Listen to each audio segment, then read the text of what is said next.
सर्वेभ्यो नमो नमः। अतिशय संस्कृतम क्लासेज में आप सभी का स्वागत है। हम लोग कादम्बरी मंगलाचरण की प्रश्नोत्तरी हल कर रहे थे, तो इस क्रम में हमने भाग 1 में 1 से 22 प्रश्न तक हल कर लिया था। आज हम लोग 23 से 50 तक प्रश्नों को हल करेंगे। कादम्बरी मंगलाचरण पर हमने कुल 50 प्रश्न बनाए हैं। यदि आप लोग मंगलाचरण ना भी पढ़ते हैं तो जो इन 20 श्लोकों से पूछे जाने वाले प्रश्न हैं, यह आपको सभी इस प्रश्नोत्तरी में मिल जाएंगे, इसलिए आप इसे अवश्य हल करें। तो चलिए प्रारंभ करते हैं। 23वां प्रश्न है, स्वयंभुवः अंश इव द्विजः कः। स्वयंभुवः, स्वयंभू, शंभु के अंश के समान, द्विजः, द्विज अर्थात ब्राह्मण का, कौन ब्राह्मण हैं, का अर्थपति, खा कुबेरः, गा चित्रभानु, घा बाण। तो इस 23 नंबर प्रश्न का उत्तर होगा खा, यानी कि कुबेर। तो स्वयंभुवः अंशः इव कुबेरः, यह कुबेर की विशेषता है कि वह स्वयंभुवः अंशः इव थे। अगला प्रश्न है, ये सभी शब्दांश या विशेषताएं मंगलाचरण के आरंभ में जो 20 श्लोक हैं उनमें हैं। आप लोग एक बार पढ़ लेंगे तो काफ़ी अच्छे से कर पाएंगे। 24 नंबर प्रश्न है, महात्मा नाम सुतोत्तमा नाम श्रुति शास्त्रशाली नाम कैलासम्युव कस्य विशेषता।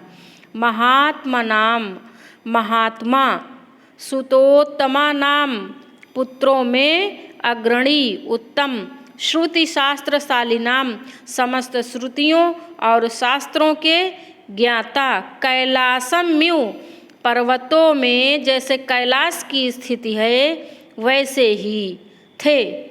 कस्य विशेषता, यह किसकी विशेषता है। ये जो सभी विशेषण प्रयुक्त हुए हैं, महात्मा नाम, सुतोत्तमा नाम, श्रुति शास्त्र शाली नाम, कैलासम्यु, ये किसकी विशेषता है, यह पूछा जा रहा है। तो देखिए प्रश्न को हम समझ पाएं, इसलिए उसका अर्थ निकालना आना चाहिए। अगर अर्थ नहीं हम प्रश्न का कर पाएंगे, प्रश्न को समझ नहीं पाएंगे तो हम उत्तर नहीं दे पाएंगे। इसलिए प्रश्न को समझें पहले, उसके बाद उत्तर दें। तो का नंबर वात्स्यायनस्य, खा वत्सस्य, गा चित्रभानोः और घा कुबेरस्य। तो ये किसकी विशेषता है, कुबेर की है कि चित्रभानु की है, वत्स की है या वात्स्यायन की है। 24 नंबर प्रश्न, ये चित्रभानु की विशेषता है। चित्रभानु, ऐसे ऐसे चित्रभानु उत्पन्न हुए, महात्मा नाम, सुतोत्तमा नाम, श्रुति शास्त्रशाली नाम, कैलासम्यु चित्रभानु ना। और ये चित्रभानु पुत्र किसके थे, ये अर्थपति के पुत्र थे। अर्थपति को इस प्रकार का पुत्र प्राप्त हुआ, ऐसा समझेंगे। 25 नंबर प्रश्न है, कुबेरात कः भुवनांडकात हिरण्यगर्भयु उत्पन्नः। कुबेरात पंचमी विभक्ति है ना, तो कुबेर से, कः कौन, भुवनांडकात ब्रह्मांड के गर्भ से, ब्रह्मा, हिरण्यगर्भ अर्थात ब्रह्मा, तो ब्रह्मा की भांति जैसे ब्रह्मांड से ब्रह्मा जी उत्पन्न हुए, वैसे कुबेर से कौन उत्पन्न हुआ। ये 25 नंबर प्रश्न का अर्थ है। तो इसमें चारों ऑप्शन नहीं दिख रहे हैं, आप दिख रहे हैं। तो कुबेर से कौन उत्पन्न हुआ, का अर्थपति, खा वत्स, गा चित्रभानु और घा कुबेर। तो कौन उत्पन्न हुआ 25 नंबर में, 25 का ऐसे वह अर्थपति हैं जो कुबेर से उत्पन्न हुए, वैसे ही जैसे ब्रह्मांड से, ब्रह्मांड के गर्भ से हिरण्यगर्भ उत्पन्न हुए, अर्थात ब्रह्मा जी उत्पन्न हुए। अब चलते हैं हम लोग पेज नंबर 2 पर और प्रश्न नंबर 26। चकार यस्य अध्वर धूम संचयो मलीमसः शुक्लतरम निजम यशः।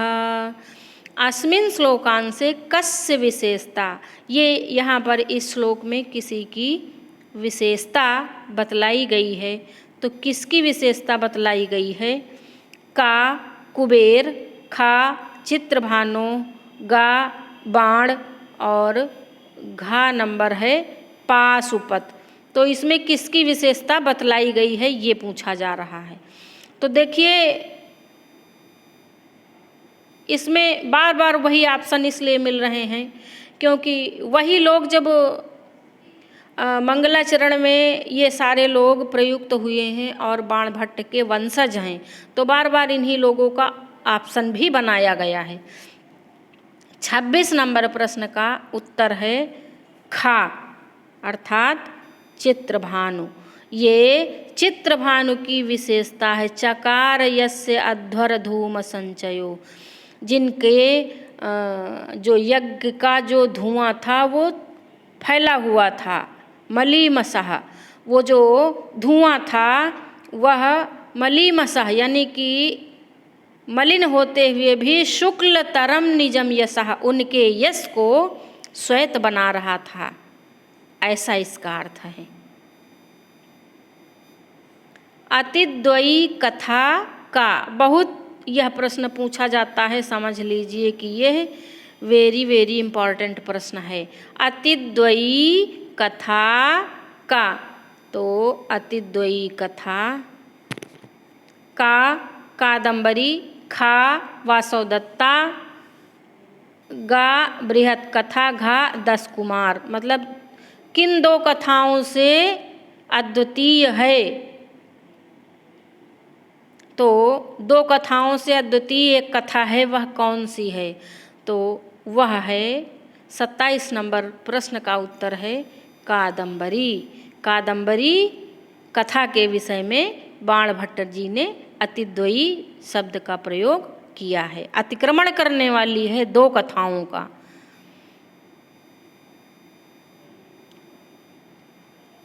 आगे हम लोग चलते हैं पेज नंबर 3 पर। प्रश्न कैसे लगे हमें कमेंट करके अवश्य बताएं। तो 28 नंबर प्रश्न है छपा करह क्षीर होगा, यहाँ पर छा से क्षत्रिय वाला छा बनेगा। छपा करह क्षीर महालवा दिव कह। छपा करह क्षीर महालवा दिव कह।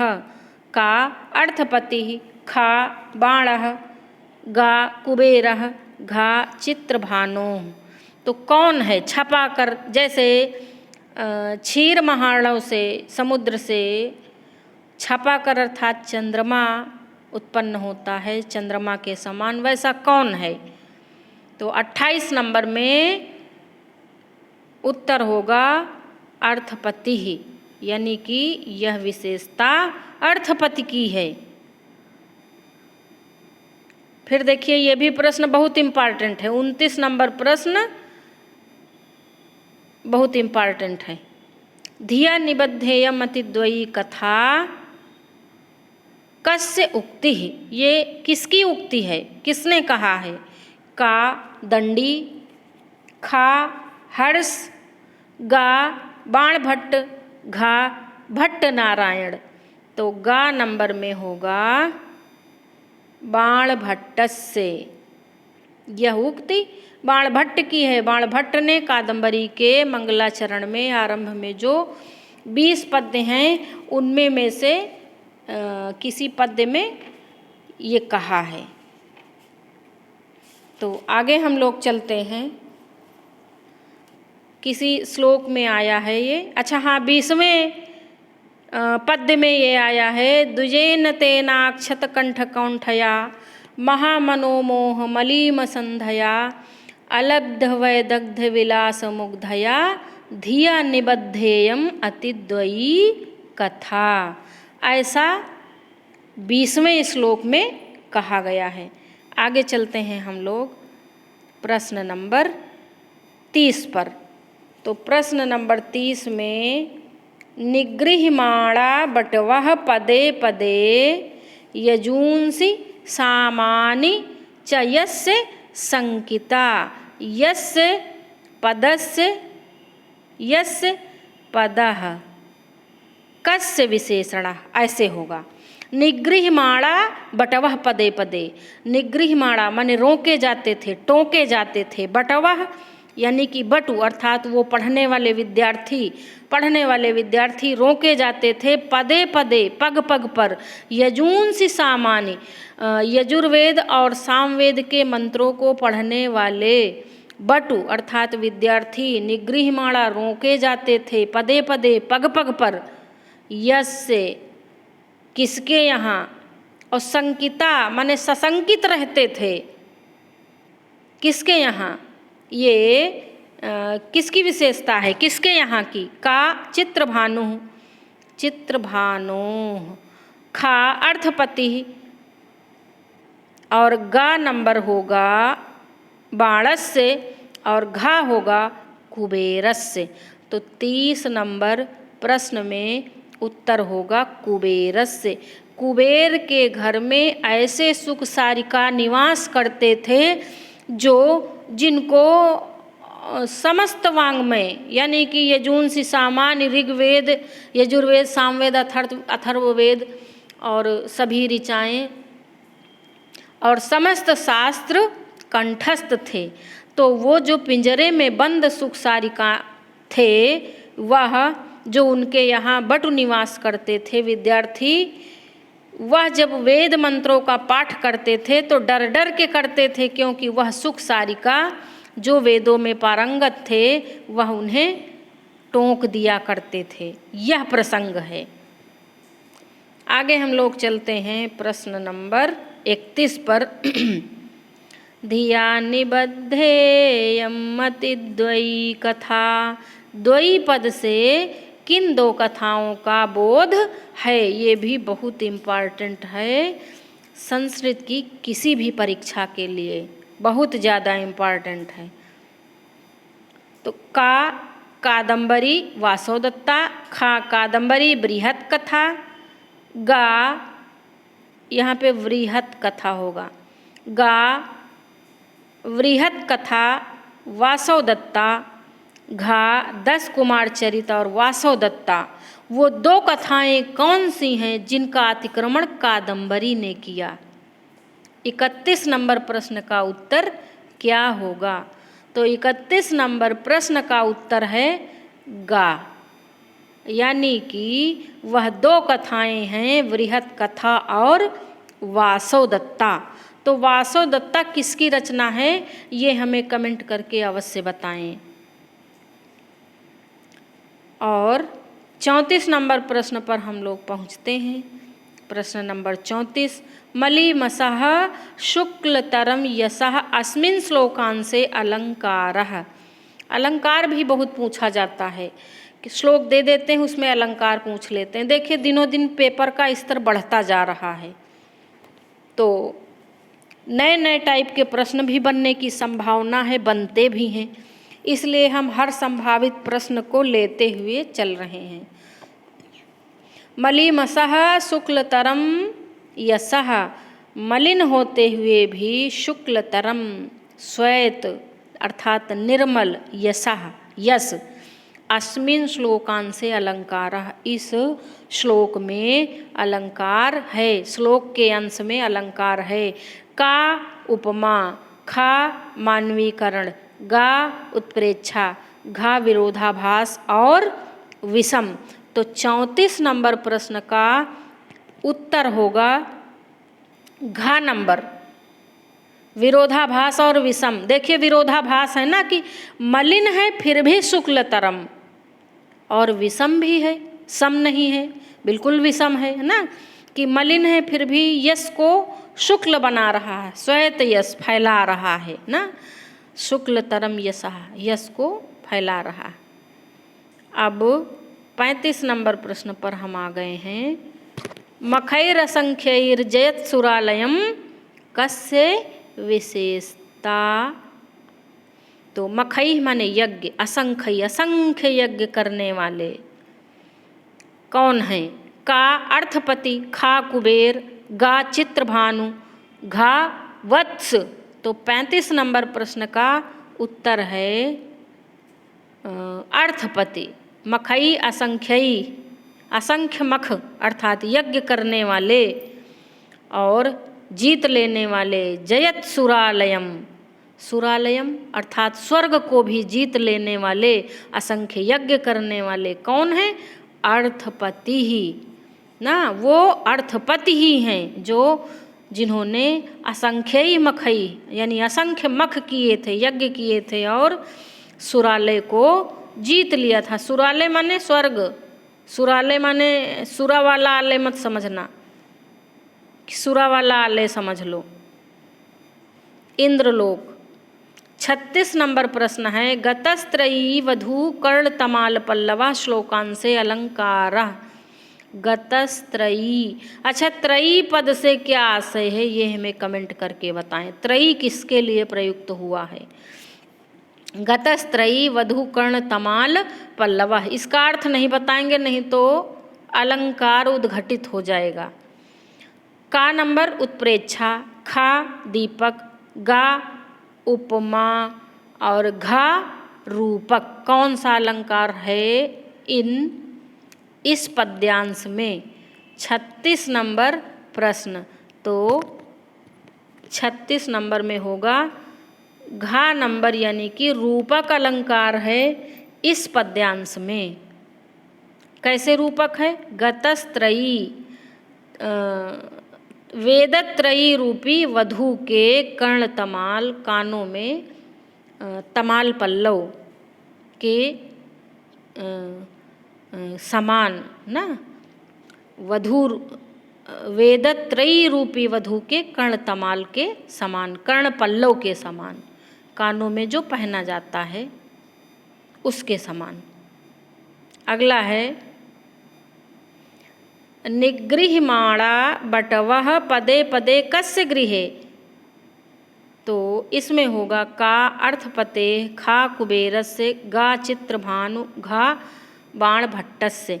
37 नंबर प्रश्न का उत्तर होगा कुबेरस्य, कुबेर के घर में। निगृह्यमाणा बटवः पदे पदे कुबेरस्य गृहे। अगला प्रश्न है सुतो बाण इति व्यजायत कः। बाण नाम का पुत्र उत्पन्न हुआ, कः। का अर्थपति, खा चित्रभानु, गा बाणस्य, घा पाशुपत। 38 नंबर प्रश्न का उत्तर है चित्रभानु, यानी उन चित्रभानु के सुतो बाण इति व्यजायत, बाण नाम का पुत्र उत्पन्न हुआ।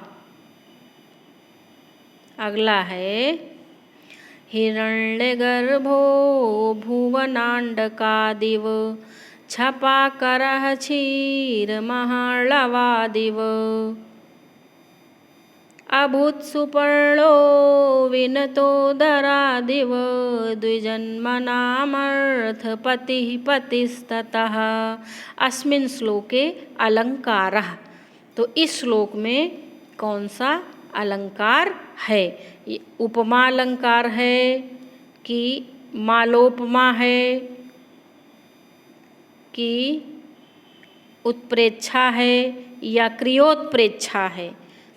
तो इसमें बताना है कि कौन सा अलंकार है इस श्लोकांश में। श्लोक में, श्लोकांश क्यों, पूरा श्लोक है। हिरण्यगर्भो भुवनांडकादिव छपाकरा क्षीर्ण महार्णवादिव अभूत सुपर्णो विनतोदरादिव द्विजन्मनामर्थपतिः पतिस्ततः। अस्मिन् श्लोके मालोपमा अस्ति, यानी कि इस श्लोक में मालोपमा है, यानी कि कई बार उपमा का प्रयोग किया गया है ना, इसलिए मालोपमा। पेज नंबर 7 पर आ गए हम लोग। यशो असुं शुक्लार कृत सप्तविष्ट पाततः। यशो अंशु,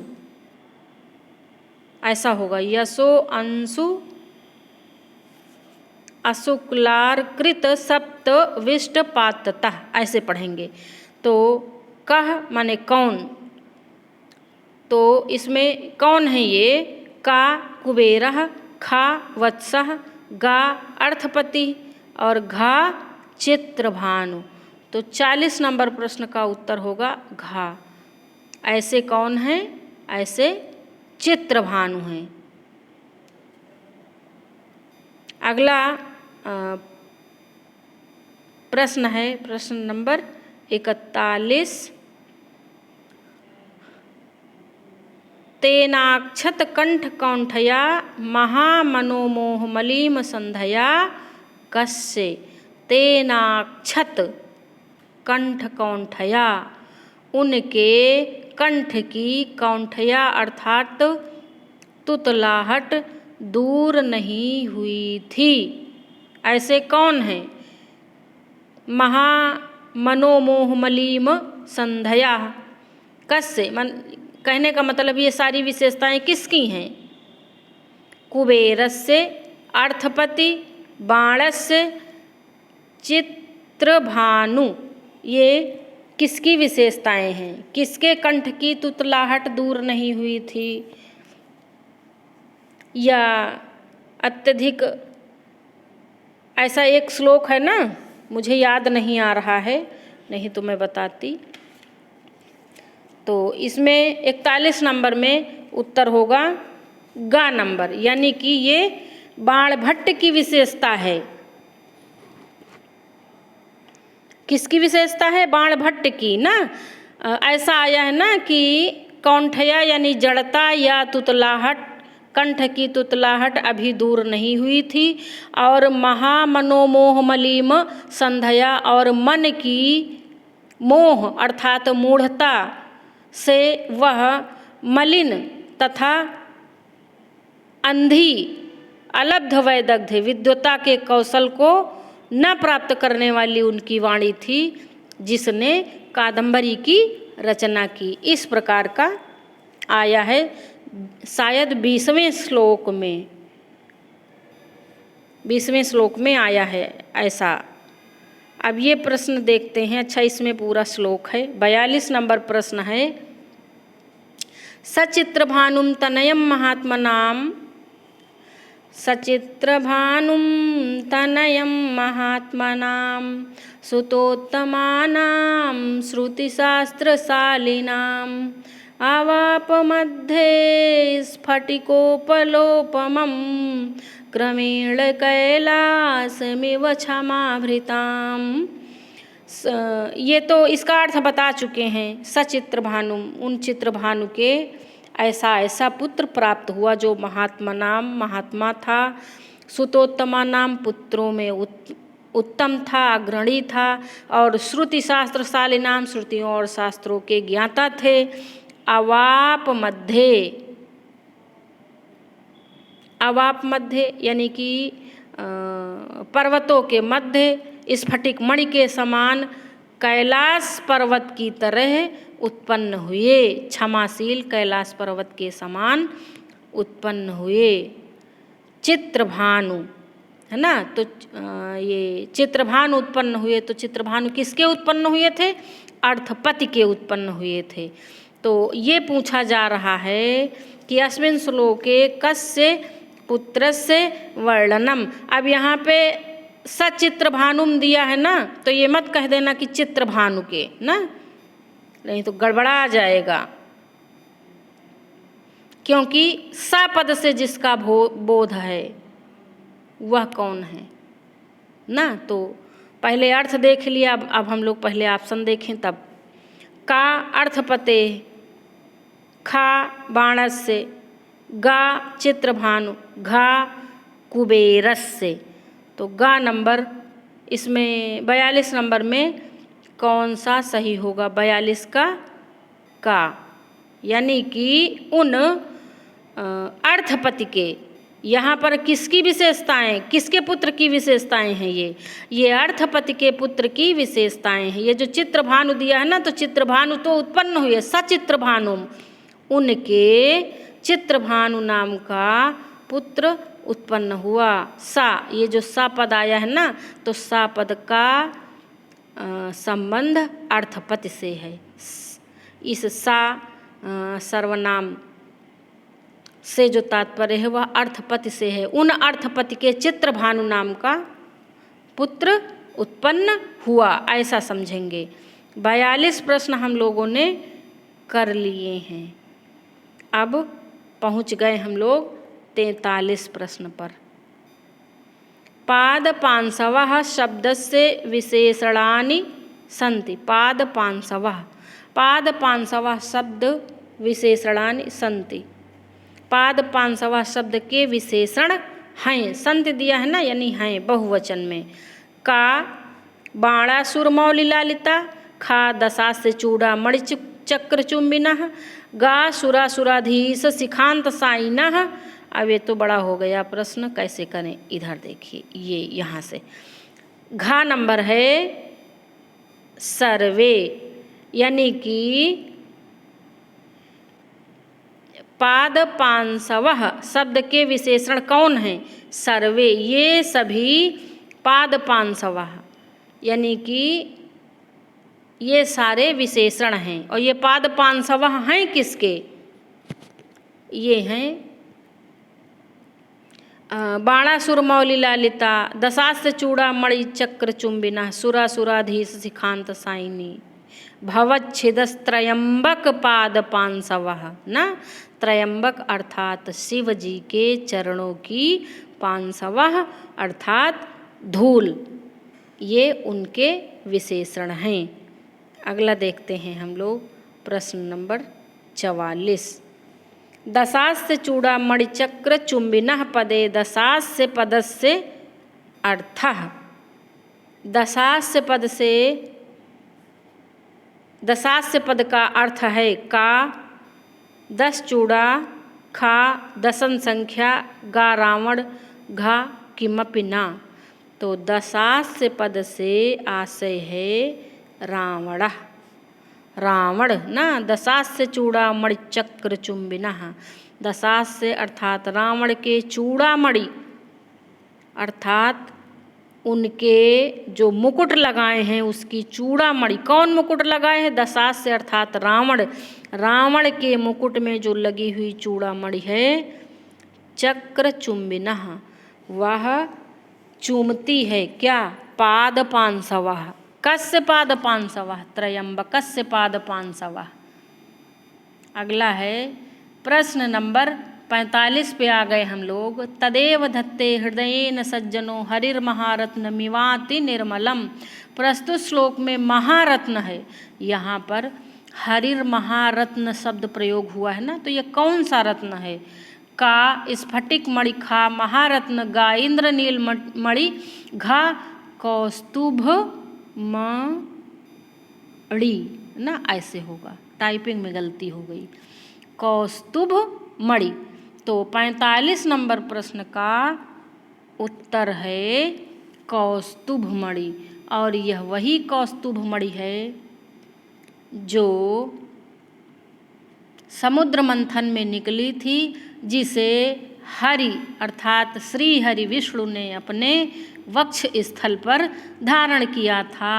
वही दिया है इसमें, तदेव धत्ते हृदयेन, हृदय पर धारण किया था हरि ही, हरि ने, ऐसा इसमें दिया हुआ है। अब हम लोग चलते हैं प्रश्न नंबर 46 पर। प्रश्न नंबर 46, अच्छा इसका श्लोक पढ़ देते हैं। हिरण्यगर्भो हिरण्यगर्भो भुवनांडकादिव, छपाकरः क्षीरमहार्णवादिव,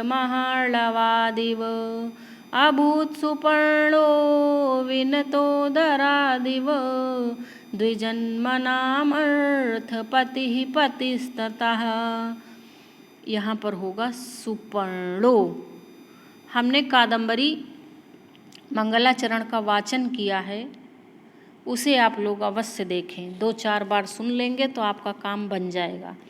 अस्मिन् श्लोके कस्य पुत्र से वर्णनम, तो अभी हम पीछे बता चुके हैं, आपको याद हो तो अस्मिन् श्लोके कस्य पुत्र से वर्णनम, का कुबेर, खा अर्थपति, गा बाण, घा चित्रभानु।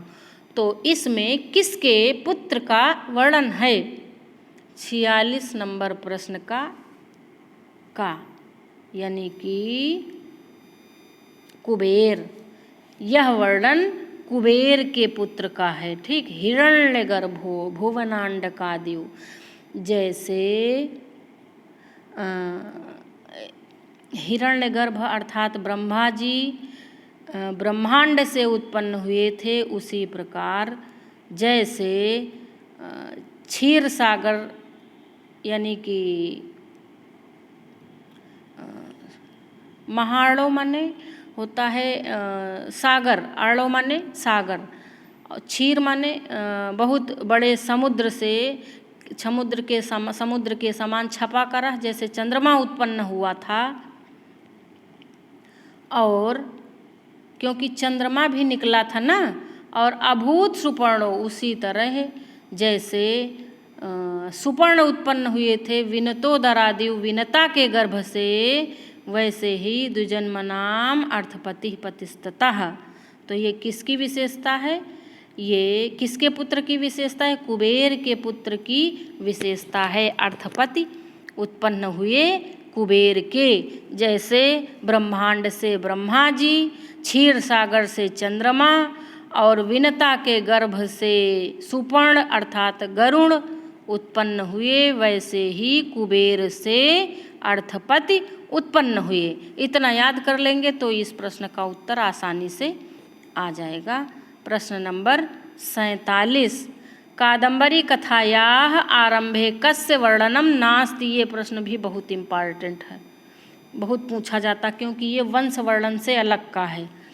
का कुबेर, खा त्रिगुणात्मक ब्रह्म, गा त्रयंबक पादपांसवः, घा पाशुपत। 47 नंबर प्रश्न का उत्तर है पाशुपत ना, जो इनका बाण भट्ट जी का कादम्बरी के आरंभ के 20 श्लोकों में जो वंश वर्णन दिया है, उसमें पाशुपत का उल्लेख नहीं है। 48 नंबर प्रश्न है, उवास यस्य श्रुति शांत कलमसे, सदा पुरोडास पवित्रिता धरे, सरस्वती सोम कसायितो दरे, समस्त शास्त्र स्मृति बंधुरे मुखे, अस्मिन् श्लोके छंदः अलंकारा चासौ। तो इस श्लोक में छंद और अलंकार पूछे हैं, लेकिन अलंकार तो हमने लिखा ही नहीं है ऑप्शन में अपने, इसको इधर कर लेते हैं। तो इसमें तो हमने अलंकार तो लिखा ही नहीं। चलिए छंद देख लेते हैं। तो आप लोग जैसा कि जानते हैं कि कादम्बरी के मंगलाचरण में 20 पद्यों में वंशस्थ छंद का प्रयोग किया है, और ये मंगलाचरण का श्लोक है, तो इसमें भी वंशस्थ छंद है, लेकिन वंशस्थ तो कहीं पर दिया नहीं है, उसमें प्रयुक्त होने वाले गण दिए हैं। तो का नंबर जगड़ तगड़ जगण रगण गुरु, ये तो होगा नहीं। खा नंबर जगण जगण रगण, या फिर गा नंबर जगण रगण जगण रगण। तो इसमें कौन सा उत्तर सही होगा? घा नंबर में नगण जगण सगण और लघु दिया है, तो इसमें कौन सा सही होगा हमें ये बताना है 48 नंबर प्रश्न में।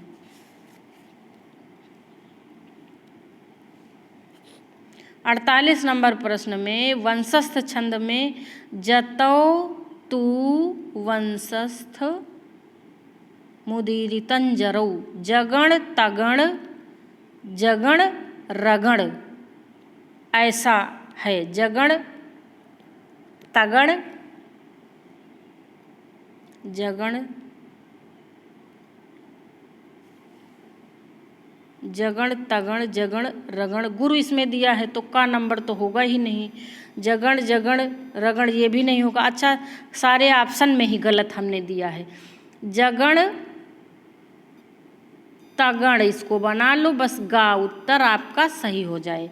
जगण तगण जगण रगण ये होगा। और अगला देखते हैं हम लोग, चलते हैं। ये प्रश्न समझ में आया ना, वंशज छंद में कितने गढ़ होते हैं ये समझ लीजिए कि पूछा जा रहा है। जगण तगण जगण रगण। और अगला है, अगले पेज पर हम लोग चलते हैं।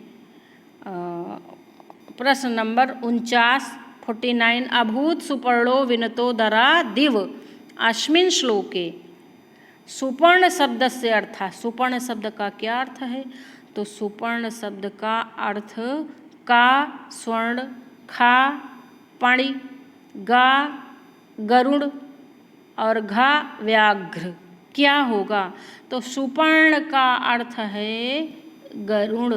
अभूत सुपर्णो विनतो दरादिव, जैसे विनता के गर्भ से सुपर्ण अर्थात गरुड़ उत्पन्न हुए, ये इसका अर्थ है। और इसमें उपमा अलंकार भी है। 50वां और अंतिम प्रश्न, इस प्रश्नोत्तरी का 50वां और अंतिम प्रश्न है। हिरण्यगर्भो भुवनांडकादिव छपा करः क्षीर महार्णवादिव। इस श्लोक में हिरण्यगर्भ शब्द का क्या अर्थ है? हिरण का गर्भ, खा किरणों का समूह, गा स्वर्ण और घा ब्रह्मा। तो हिरण्यगर्भ अर्थात ब्रह्मा, ये हम पहले भी आपको बता चुके हैं। तो आज की प्रश्नोत्तरी कैसी लगी हमें अवश्य बताएं। और इसके बाद हम सुकनासोपदेश पर भी 50 प्रश्नों की प्रश्नोत्तरी कराएंगे, क्योंकि वह भी पुस्तक अब कंप्लीट हो गई है। आज यहीं तक रखते हैं। धन्यवाद।